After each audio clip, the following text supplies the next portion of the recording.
بتعمل ايه يا حبيبي؟ يوم جديد يعني لانش بوكس جديد. عاملين ايه بقى؟ وحشتوني النهارده بقى كده، ويلا بينا نحضر لانش بوكس سريع وموجود في كل بيت. وعايزه اقول لكم بقى كده حاجه على قد الايد، وكمان يعني حاجه بسيطه. يلا بينا بقى نسمي الله. يعني مش عايز اقول لك يا استاذه نعمه ان الموضوع بالنسبه لي قلب حاجه زي الادمان. خلاص انا بقيت استنى، واهم حاجه انها حاجه اقتصاديه وقد الايد. 9 كيلو محشي مثلا. اقول لكم بقى ان انا عامله له حاجات النهارده صحيه. شويه فلفل كده بقى، اللي هو الالوان ده بقى كده صحي جدا، ومعمول كمان في الفرن.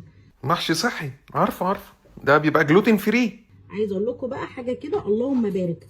نحط واحده تانية صفرة، ونحط كام واحده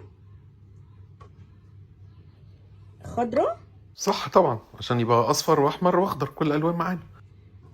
ونحط بتنجانتين مع كوسه، وكمان نحط بتنجان تاني. استاذه نعمه انا حاسس ان انت النهارده مكتره شويه. بابا هيروح معاه، عندهم اجتماع اولياء امور. ونحط له بقى واحده خضرة عشان هو بيحبها. عارفه حماده ده لو ما طلعش مثلا دكتور ذره او دكتور كيمياء عضويه انا هعمل فيكوا، انا اتعشمت خلاص في الولد. والنهارده كده حاجه بقى سهله وبسيطه. هل اكتفينا؟ لا طبعا. يلا بينا بقى نحط الدور التاني. انا كل مره ببقى عارف انك مش هتكتفي تحطي الدور التاني. انا عارف دي صبه انت، دي صبه، ده مش اكل. احط له بقى، عامله له شويه رقاق باللحمه المفرومه والزبده، حاجه كده اللهم بارك. رقاق ومحشي؟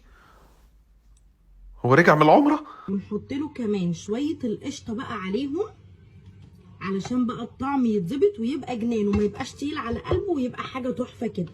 تقيل على قلبه؟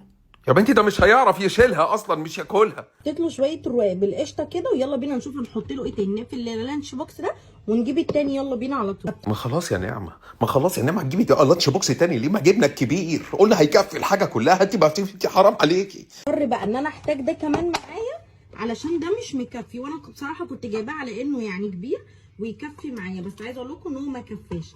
في طيب الشنط اللي هي الكاري اون اللي هي بتطلع على الطياره دي هتبقى كويسه، ممكن يفيد. نحط له بقى هنا نص فرخه كده انا شوياها، تحفه حاجه كده اللهم بارك زي ما انتم شايفين. هو معلش انا عندي سؤال، هو اهل عروسته جايين النهارده المدرسه ولا في ده العادي؟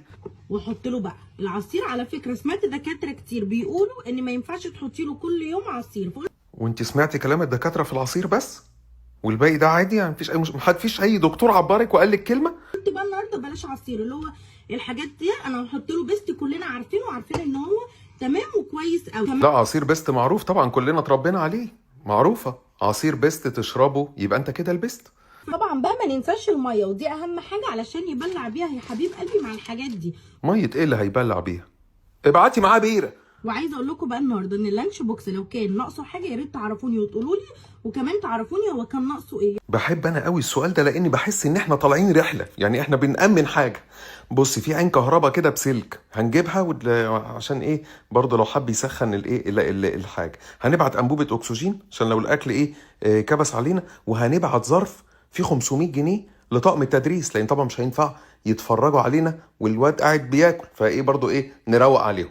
والنهارده كده كانت حاجه سهله وبسيطه وعلى قد الايد وموجوده في كل بيت. اشوفكم على خير في لانش بوكس جديد. لا اله الا الله يا نعمه. استني ان شاء الله حلقه بكره، يا رب تبعت معاه بط يا رب.